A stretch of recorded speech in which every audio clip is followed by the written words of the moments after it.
Salamat sa panibagong araw na ipinagkaloob niyo upang kami ay makapagtipon-tipon. Sa inyong harapan, binubuksan namin ang aming mga puso, ang aming kabuuan, upang malaya naming marinig at matanggap ang inyong mga salita. Mga kapatid, sa sandaling pananahimik, tumulog tayo sa presensya ng Panginoon at ilapit natin ang ating mga personal na panalangin.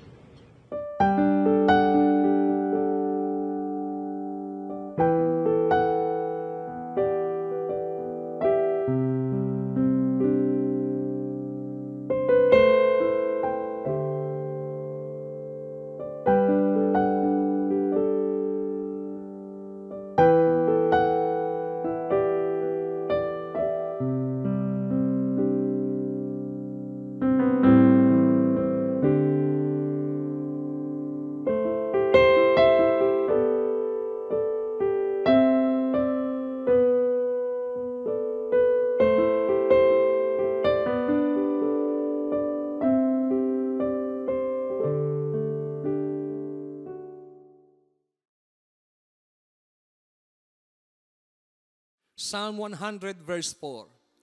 Enter His gates with thanksgiving, and His courts with praise. Give thanks to Him and bless Him. Purihin ka, Panginoon, hindi lamang ng aming mga bibig, kundi ng aming mga puso. Kami po'y magdiriwang at magbubunyi sa isa na namang masaya at malayang pagsamba sa lugar na ito. Purihin ka, O Diyos!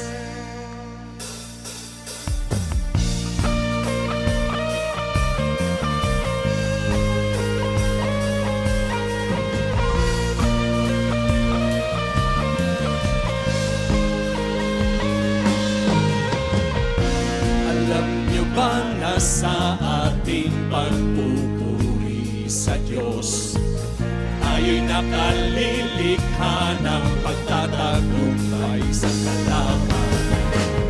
Lalo't kung ang puso mo'y tapat sa kanyang kalooban, at iyong ituon ang puso sa pagpupuri sa ngalan niya, at sa pagbanggit ng ngalan niya. Nanginginig ang kaaway, hindi na alam ang kanyang gagawin. Sa bawat padyak ng iyong paa, dinudurog mo ang kaaway. Sa pagpalakpak ng iyong kamay, nabibingi ang kalaban. Itaas ang kamay at iwagayway, at saka sumigaw ng sabay-sabay at magpuri sa dakilang pangalan niya.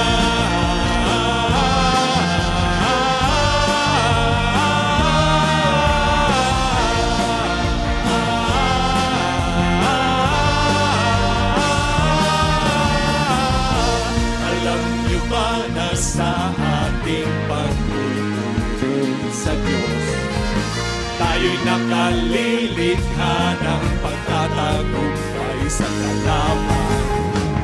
Lalo't kung ang puso mo'y tapat sa kanyang kalooban, at iyong ituon ang puso sa pagpupuri sa ngalan niya, at sa pagbanggit ng ngalan niya.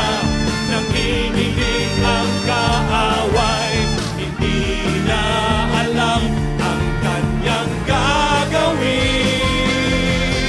Sa bawat padyak ng iyong paa, dinudurog mo ang kaaway. Sa pagpalakpak ng iyong kamay, nabibingi ang kalaban. Itaas ang kamay at iwagayway, at saka sumigaw ng sabay-sabay at magpuri sa dakilang pangalan niya.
puso ko'y maghari kang lubos. Tunay nga, dakila ka. Pag-ibig nyo'y laging nadarama. Luwalhati ka, sa buhay ko'y kayo ang makita. Tunay nga, Naglihan ka, kapangyarihan nyo ang pag-asa. Sa inyo lang aawin ng papuri. Sa inyo lang iaalay ang aking sarili. Pangalan nyo'y itataas, sasambahin hanggang wakas. Ang ibig ko'y ikaw, sa inyo lang aawit na papuri. Pasalamatan ka, sa awit ko ay pupurihin ka. Tunay nga, kay bukting Diyos. Laging tapat sa bawat pangako, sa inyo lang aawit ng papuri. Sa inyo lang iaalay ang aking sarili. Pangalan nyo'y tataas, sasambahin hanggang wakas. Ang ibig ko'y ikaw, sa inyo lang aawit na papuri. Sa inyo lang aawit na papuri. Sa inyo lang iaalay ang aking sarili. Pangalan nyo'y tataas, sasambahin hanggang wakas. Ang ibig ko'y ikaw, aking Panginoon. Laging hahanggan sa habang panahon. Tanging sa inyo lamang aawit ng papuri. We praise you, Lord, with joy and gladness. Continue, Lord, to encourage us, edify us, build us, Lord, as we continue to serve you, Father. And may you find us faithful, Lord God, as we serve you, Lord. And let the praise remain not just in our mouth, but in our hearts and in our lives. For that is how you created us, Father. We praise you in this place, Lord God.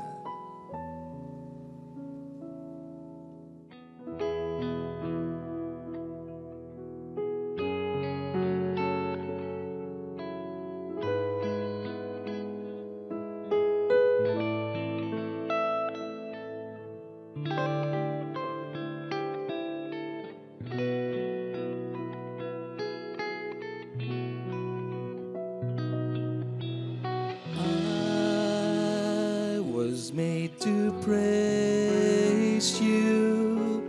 I was made to glorify your name.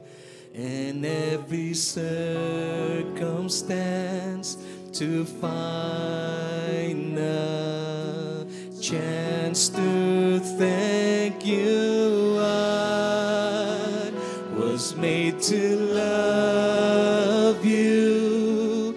I was made to worship at your feet and to obey you, Lord. I was made for you. I was made for you. I was made to praise you. I was made to glorify your name in every circumstance, to find a chance to thank you. I was made to love you. I was made to worship at your feet and to obey you, Lord. I was made for you.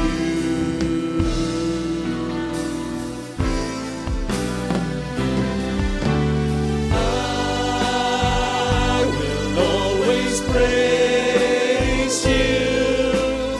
I will always glorify your name in every circumstance, to find a chance to thank you.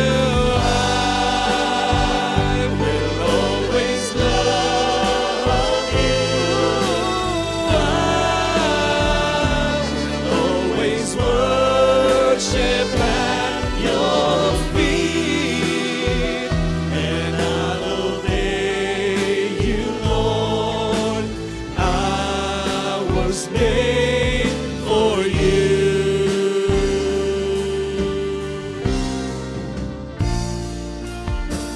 I was made for you.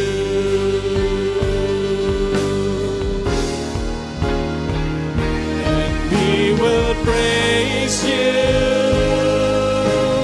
God of all creation, ruler of the universe, Lord of the earth.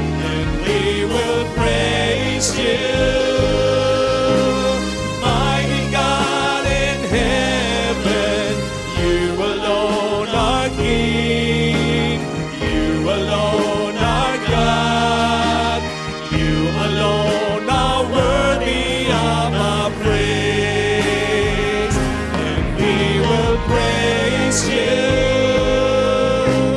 God of all creation, ruler of the universe, Lord of the earth. And we will praise you,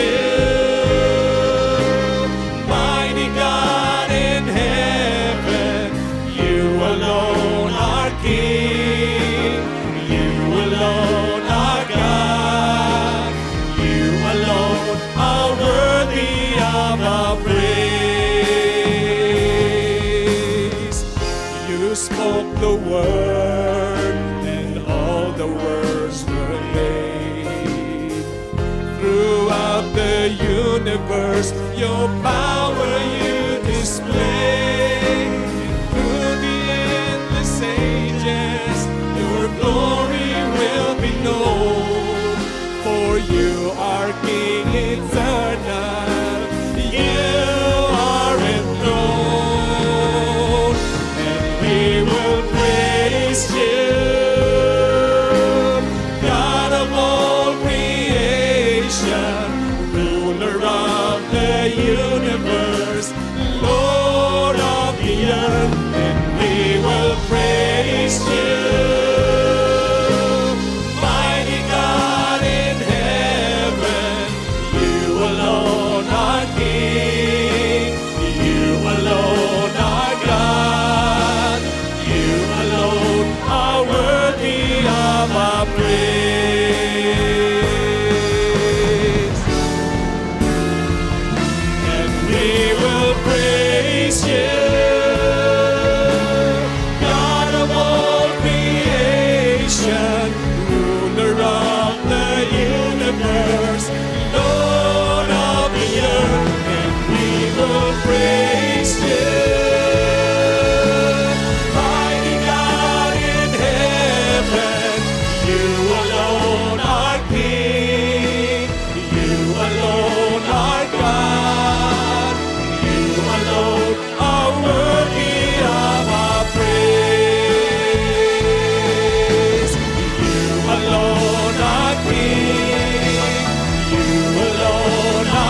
this place, Lord God.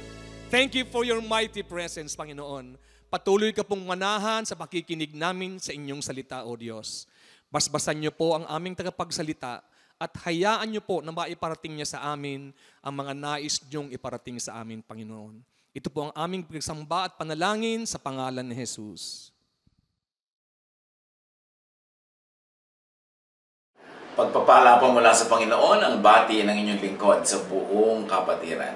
Nawa po ang mayamang bendisyon ng ating Ama sa Langit, patuloy natin maranasan. At ang ating pag-aaral ngayong sandaling ito, pinamagatan nating love na lang. Ano ba talaga ang dapat nating gawin at tupagin? Love na lang. Acts 16:30-31. Sirs, what must I do to be saved? They replied, believe in the Lord Jesus and you will be saved, you and your household.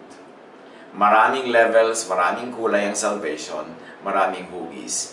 Anong salvation ang maaaring makita sa pagmamahal? Love na lang. Belief in Jesus saves. True belief in Jesus can save us from many things, from many sorrows, from many heartaches, from many disasters. At napakahalaga na maunawa kung ano ang kapangyarihan talaga ng pag-ibig, lalo't pag-ibig na nagmumula sa Diyos.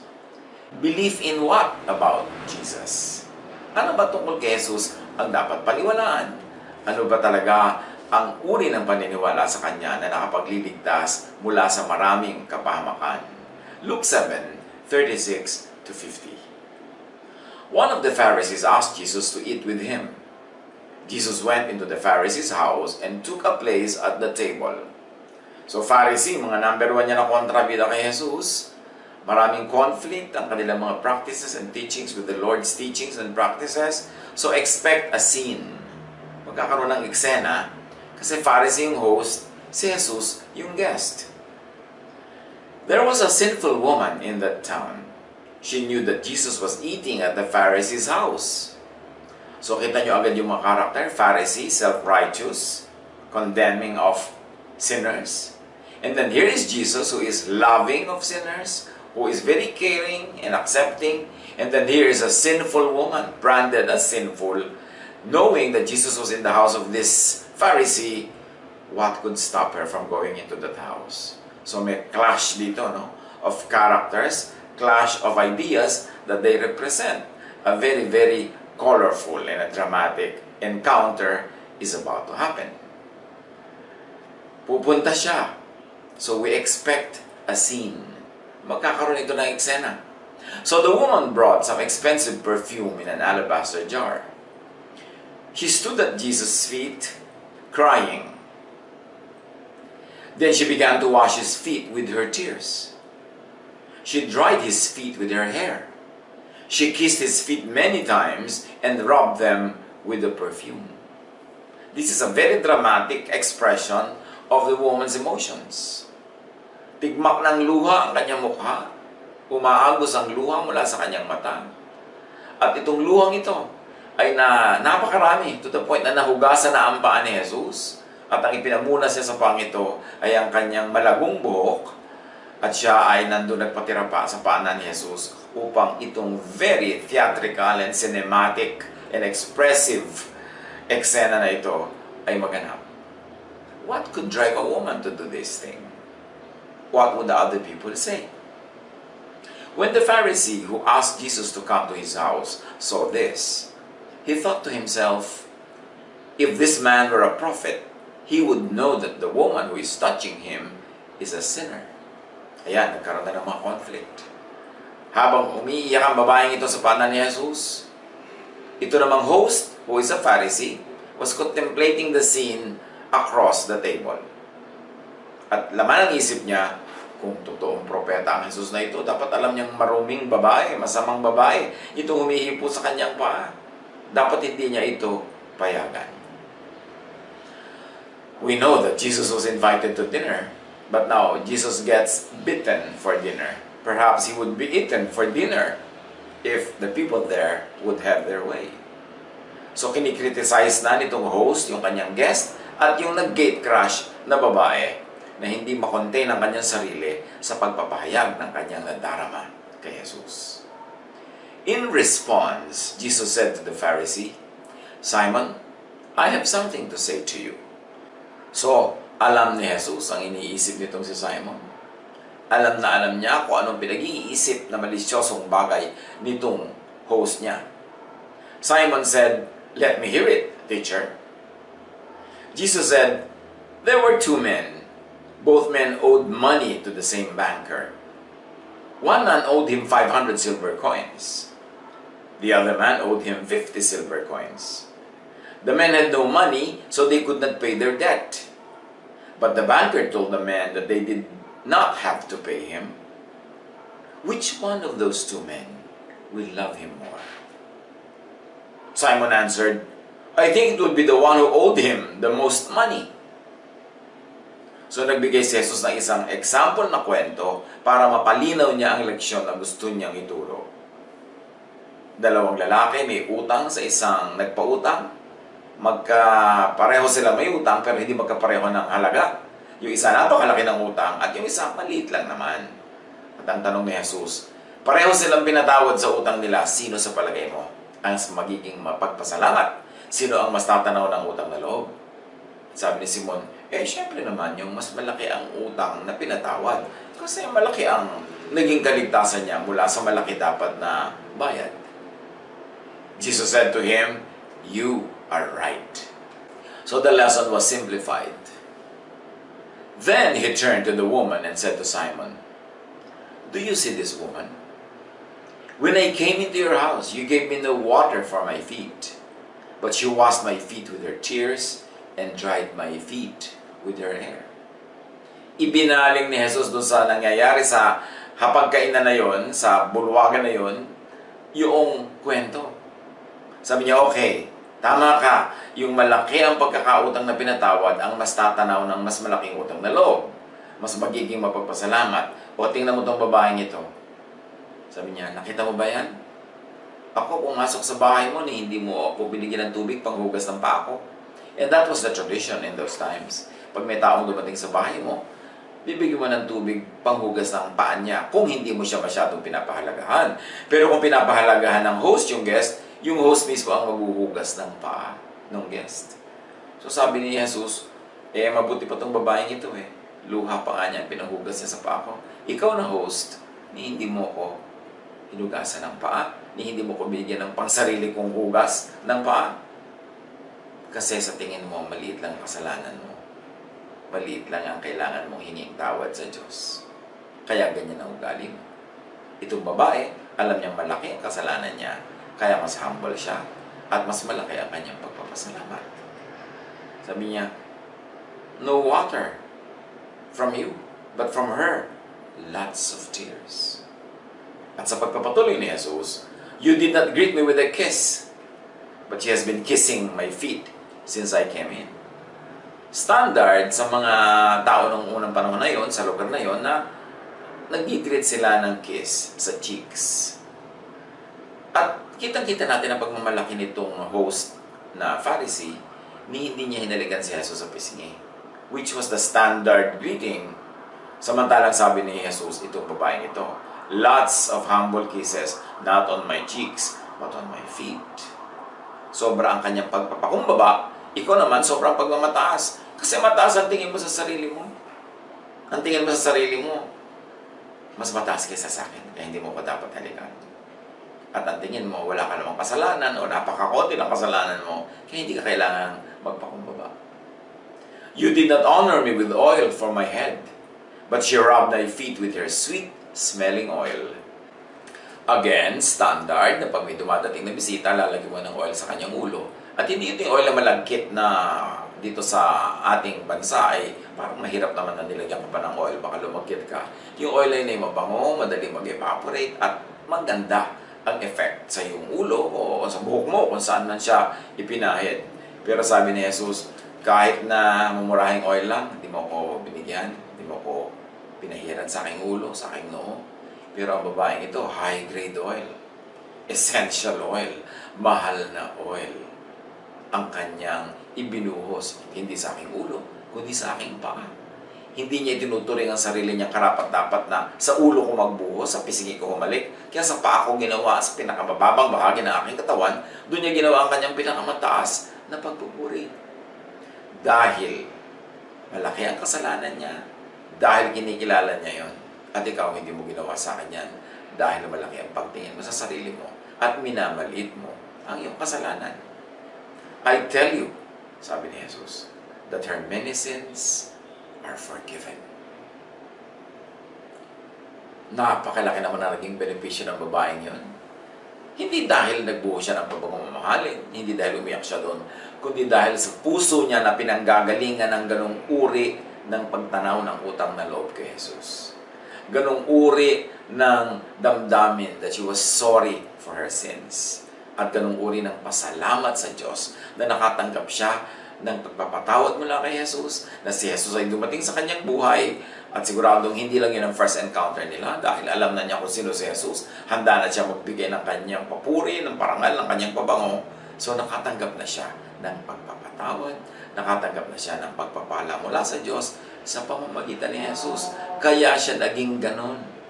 Kaya siya naging mapagpakumbaba, mapagbigay, at ngayon, pinupuri siya ni Jesus. At sabi ni Jesus, ang mga kasalanan niya, pinapatawad.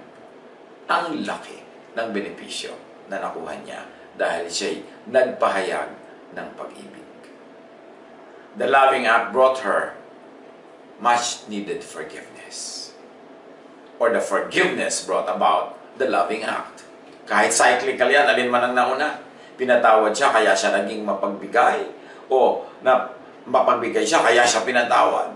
The beginning is the end. It's a circle. Magpaikot-ikot man yan, yun lang ang effect. Ang pinapatawad, nagiging mapagmahal.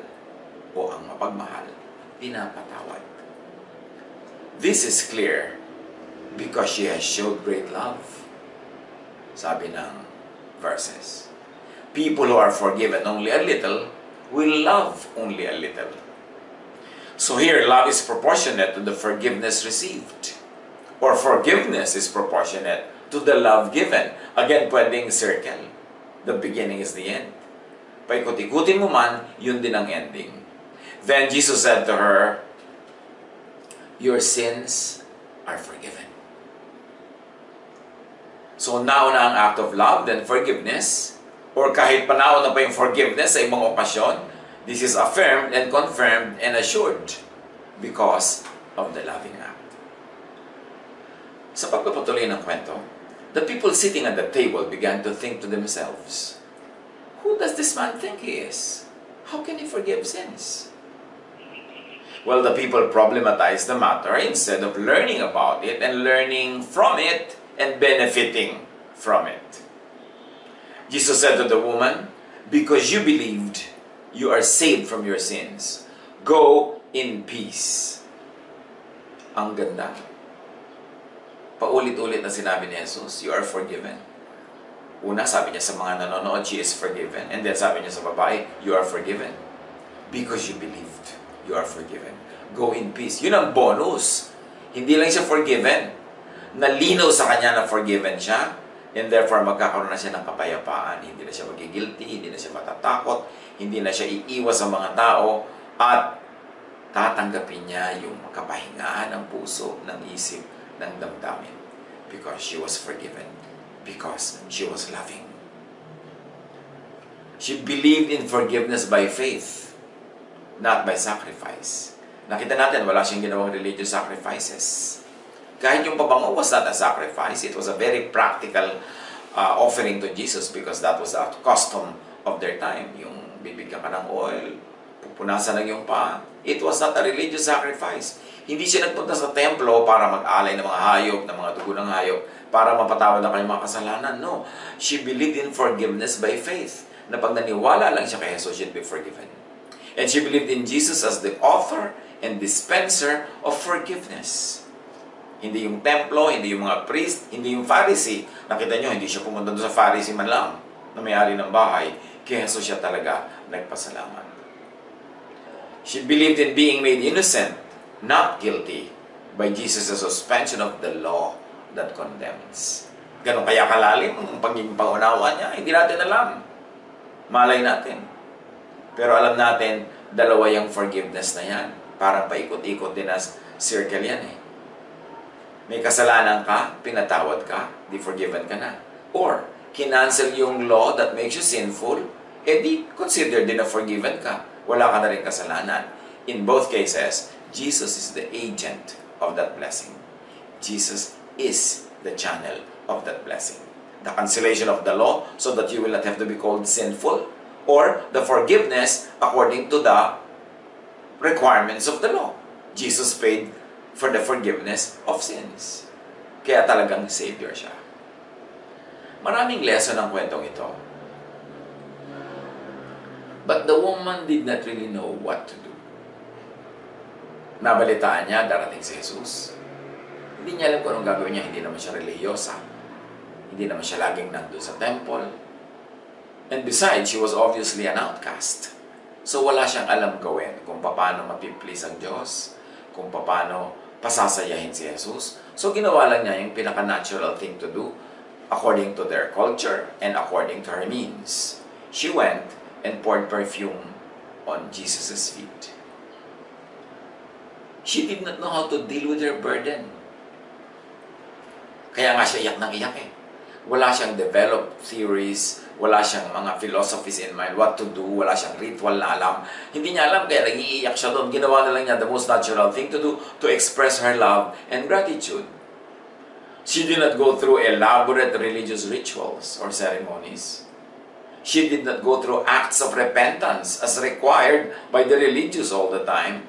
She did not even go to public prayer or to publicized prayer. She just loved Jesus. She just showed her love. She just acted lovingly. And her sins were forgiven. Namnamin natin ang kahulugan niyan. She was given and assured of peace. Dahil nagmahal siya. Walang elaborate philosophy. Walang elaborate understanding. Sinunod lang niya yung tibok ng kanyang puso. Sinunod niya ang udyok ng kanyang espiritu na mahalin si Jesus, ipahayag yung pagmamahal na yon sa paraang alam niya at sa paraang kaya niya. Whether dealing with the issues of sin or issues of inner peace, issues of what to do, learn from this woman. Mag-love na lang. Hindi mo alam ang gagawin, nalilito ka, you can never go wrong. Love Jesus. Now, here, habang nangyayari ang lahat ng ito, you are allowed to love Jesus, and you are given many, many opportunities and chances to love Jesus. Love Jesus' favorite people. And that's as good as loving Jesus. Matthew 25, 34-40. Then the king will say to the godly people on his right, "Come, my Father has great blessings for you. The kingdom he promised is now yours. It has been prepared for you since the world was made. It is yours because when I was hungry, you gave me food to eat. When I was thirsty, you gave me something to drink. When I had no place to stay, you welcomed me into your home. When I was without clothes, you gave me something to wear. When I was sick, you cared for me. When I was in prison, you visited me." Then the godly people will answer, "Lord, when did we see you hungry or give you food? When did we see you thirsty and gave you something to drink? When did we see you with no place to stay and welcome you into our home? When did we see you without clothes and give you something to wear? When did we see you sick or in prison and care for you?" Then the king will answer, "The truth is, anything you did for any of my people here, you also did for me." Mga kapatid, sa mga nag-iisip, ano kayang gagawin ko? Wala akong magawa. Anong pwede kong gawin para tumahimik ang aking loob? Para magkaroon ng kapayapaan? Para ako mapatawad doon sa mga naghahanap ng kapatawaran o kaya ay iniisip na may kasalanan sila, kaya ganito yung mga nangyayari? Lahat ng yan, isa lang ang sagot. Love na lang. Mahalin mo si Jesus kasi yun ang ginawa ng babae, and she was forgiven and she was given peace. And she was given leave and say, sige, umuwi ka na, matatahimik ka na, patahimik namang yung buhay, your sins are forgiven, and I give you peace. Paano mo mamahalin si Jesus? Mahalin mo nga ang mga taong mahal niya. Pakainin ang mga nagugutom, painumin ang nauuhaw, gamutin ang may sakit, bigyan ng maisusuot ang mga hubad, bigyan ng matutuluyan ang walang matuluyan. In other words, yung strength mo, i-share mo sa iba para maging strength din nila. Kung ano lang ang meron ka, yun lang ang ibigay mo. Lalo sa mga limited situations na ganito. Pwede kang magmahal ng kapitbahay na baka sobrang kinakapos o wala. Walang makain o walang mainom. You can of course exercise physical distancing and still be able to give to people if you really would like to. O kung minsan hindi naman material thing yung pwede mong ibigay. Marami mga tao naguguluhan, natatakot, ninervyos, nalulungkot, naiinip. Give your company, give your companionship. Kausapin mo, lalo kung kasama mo sa bahay. Tanungin mo, libangin mo, patawanin mo, sharean mo ng mga magandang bagay, ng mga bagay na may kinalaman sa Diyos, pag-asa. Yung ganon. E di, yung hina niya, pinalakas mo. Yung gutom niya, binusog mo. Yung ginaw niya, binalutan mo ng balabal. Yun ang gusto ni Jesus na gawin natin. So ngayong mga panahon na ito, mga kapatid, love na lang. Yun ang atupagin natin. Kung may mga tao tayong kinakainisan nun, patawarin nyo na ngayon. Marami kayong oras mag-isip para magpatawad. Kung meron kang dapat hinga ng tawad, nakaka-text ka naman, gawin mo na. Love. Ang paanda rin. Pagka meron tayong mga naiisip na pagkukulang natin sa mga tao kahit mga araw pa, pwede nating makontak sila siguro electronically at makipagkwentuhan tayo. Hindi naman kailangan lagi sabihin mo, I'm sorry. Yun lang, binati mo, kinumusta mo. Yun na yun. Nagkakabalikan na kayo. Pairalin ng pag-ibig sa ganitong mga panahon na merong mga question, may mga pag-iisip ang mga tao, may mga alalahanin. Ang paghariin natin is the Spirit of love. God is love. And the answer to worries, to fears, the answer to boredom, the answer to anxieties is still Jesus. And Jesus is love. Pag tayo'y mayroong minamahal, may pinagpapahayagan tayo ng pag-ibig, meron tayong nililibang, pinapasaya, may himalang nangyayari, hindi lang sa kanila, pati rin sa atin. Pag yung pag-ibig ng Diyos ay ating pinairal, pinalakas, naging liwanag ng ating kinalalagyan, may pagpapagaling, hindi lang ng katawan, kundi ng emosyon, ng puso. Pagka ang pag-ibig ay ating ipinahayag, pinawalan, pinairal, nakahari ang Diyos. At pag naghari ang Diyos, ang dami-dami niyang iniaayos, itinatama, pinalalakas. Loving pleases God. Loving receives God's blessings, especially peace. And loving turns the cycle of God's blessings. Very importantly, mga kapatid, loving will quiet your heart. Of course, it will also quiet the heart of the one being loved. Loving makes you peaceful and happy. And what better answer to all of these difficulties now than having inner peace? The peace of God. And the peace reigns when we love. Because when we love, the power of God is at work. Not only in the object of our love, but also in our hearts, which is the giver of the love, the dispenser and channel of the love of God. Kumikilos ang buong makinarya ng langit pag merong pagmamahal at nagmamahalan. At sa pagkilos niyan, lahat mabibiyayaan. So, love na lang. 1 Peter 4:8, above all, love each other deeply, because love covers over a multitude of sins. Magmahalan na, malalim, malawak, mataas, magandang pagmamahalan dahil tinatakpan ng pag-ibig ang napakaraming kasalanan. And the original language, when read and interpreted and translated, could read, tinatakpan ng pag-ibig ang kasalanan nung iniibig at tinatakpan din ng pag-ibig ang kasalanan nung nagmamahal. So pareho kayo nagbe-benepisyo. Napakalaki ng naggaganap na himala pag may pag-ibig na ibinibigay, ipinaparamdam at ipinapakita. Luke 3:10-11. What should we do then? The crowd asked. John answered, anyone who has 2 shirts should share with the one who has none. And anyone who has food should do the same. Ganun lang kasimple. Hindi natin kailangan ng mga elaborate theories, mga elaborate philosophies and mechanics. Magmahal ka lang, mag-share ka. Yung meron kang sobra, ibigay mo sa iba. Magiging equal ang inyong kalagayan, yung kulang niya na puno, yung sobra mo na wala ka tatuloy burden, lahat masaya. Acts 16:30-31, ang ating opening verse. Sirs, what must I do to be saved? They replied, believe in the Lord Jesus and you will be saved, you and your household. Saved from what? Marami. Saved from hell? Yes. Saved from a hell-like feeling because of a negative emotion? Yes. Saved from fear? Yes. Saved from uncertainty? Yes. From loneliness, from worry, from anxiety? Yes. Because Jesus is Savior from all and everything that would like to make people suffer. Jesus is our Savior. His name is above every name. So His name is above the name of sadness, of boredom, of fear, of anxiety, of uncertainty, of want, of poverty. All of that, the name of Jesus is above all those names. And the best way to operationalize and put to work the name of Jesus is to love. Because Jesus is love. Belief in Jesus saves. So believe in love. Loving covers over a multitude of sins and its consequences. Loving pleases God.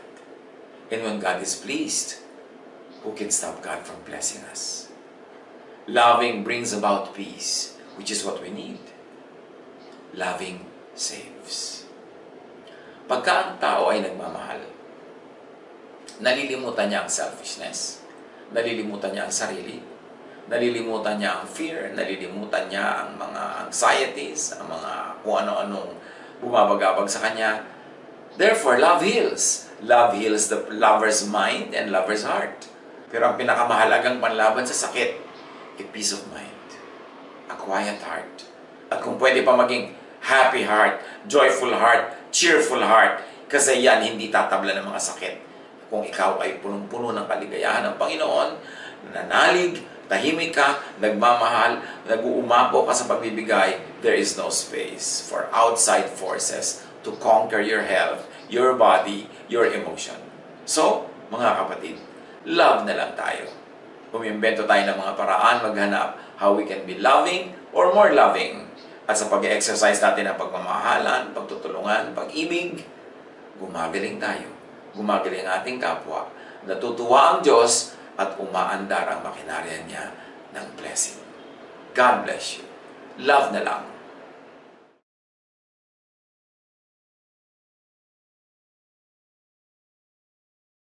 Aming Diyos, aming Ama, salamat po sa iyong kabutihan sa amin.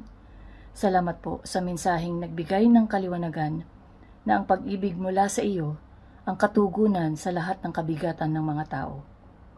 Dalangin namin ng pagyabong nito sa aming mga isipan, maipahayag tuwina ng aming mga labi ang pagmamahal at maging kapakinabangan nito sa araw-araw naming pakikisalamuha sa aming kapwa, upang lalong mapapurihan at madakila ang iyong pangalan. Sa sumandaling katahimikan, atin pong ipahayag ang lahat ng ating pasasalamat sa lahat ng biyayang tinanggap natin mula sa Panginoon.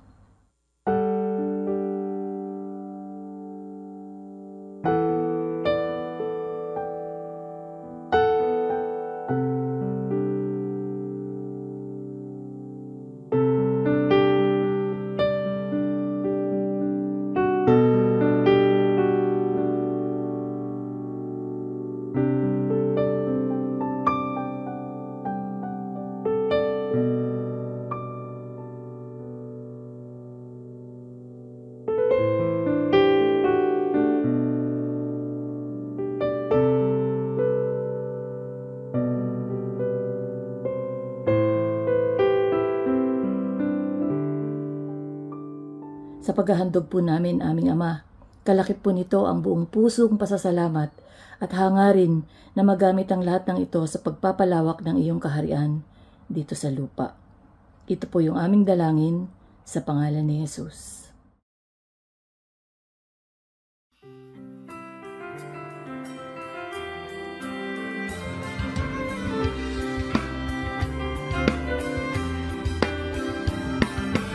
Aking mga kamay, naghahan ng tanging alay, mula sa puso ko'y tigil, sa salamat na hatid. Upang salita niyo ay palaganapin, mapalawak ang mga langit na gawain. Tinig na umaawit, pagpapuri ang inihahatid, sa salamat ang sinasambit, ang kalakay walang patid. Upang sayang ibinabalik, pagpapiyayang galing sa langit, tunay at mayaman inyong pag-ibig. Ang aming alay, O Diyos, ay tanggapin. Handog na pinakamainam ang aming dadalhin. Lahat ng ito'y sa inyo dinamdalin. Manalaan tungo sa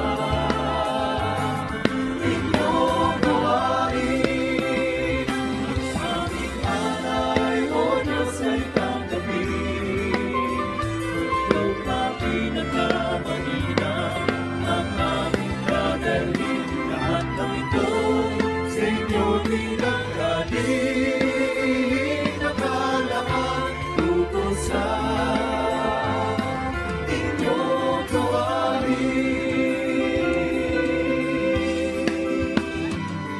Lumapit sa Diyos na may likha sa aming mundo.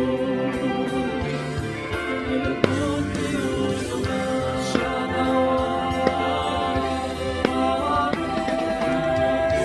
Siya naman.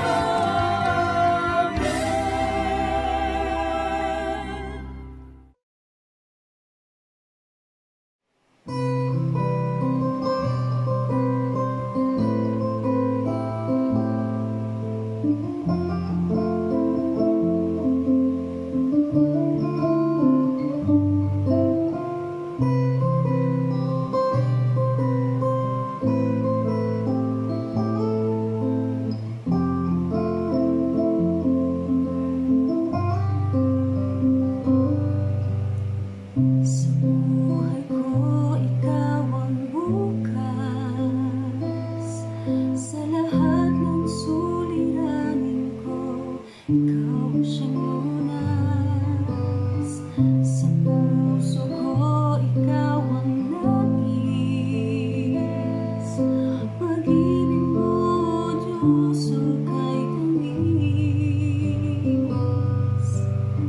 Sa buhay ko, ikaw ang bukas.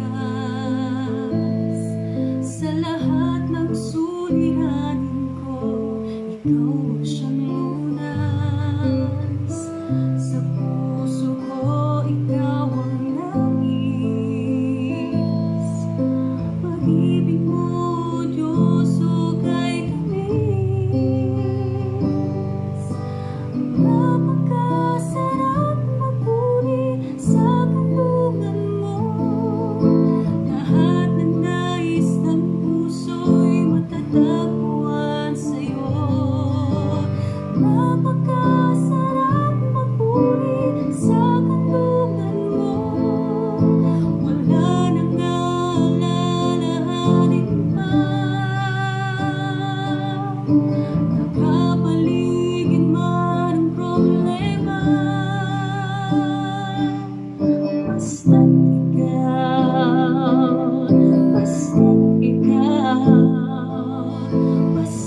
ikaw, O Diyos, ay kasama.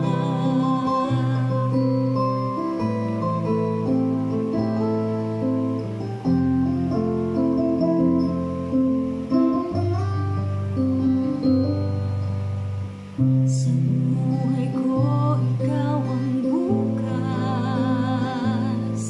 Sa lahat ng suliranin ko, ikaw siyang lunas. Sa puso ko, ikaw ang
Panginoon, maraming salamat po sa kaliwanagan ng inyong salita at mensahe na inyong pinadaloy sa inyong lingkod na si Pastor Ed Lapis. Nawa ito po ay tumimo sa aming mga puso at maisapamuhay po namin sa araw-araw ang mga kaliwanagang nagmumula sa inyong salita at aral. Brothers and sisters, in a brief moment of silence, let us pray together and continue to feel the presence of the Lord.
Nawa Panginoon ay patnubayan niyo po ang bawat isa.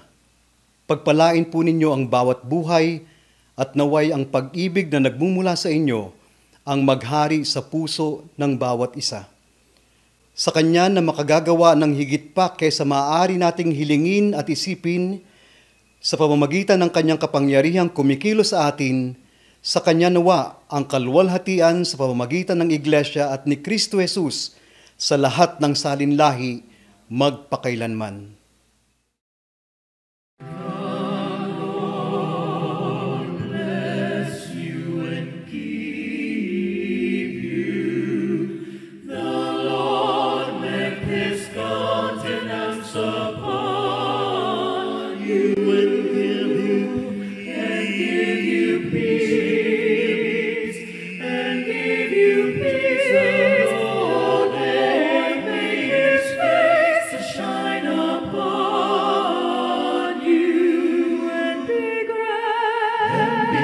Gracious unto you.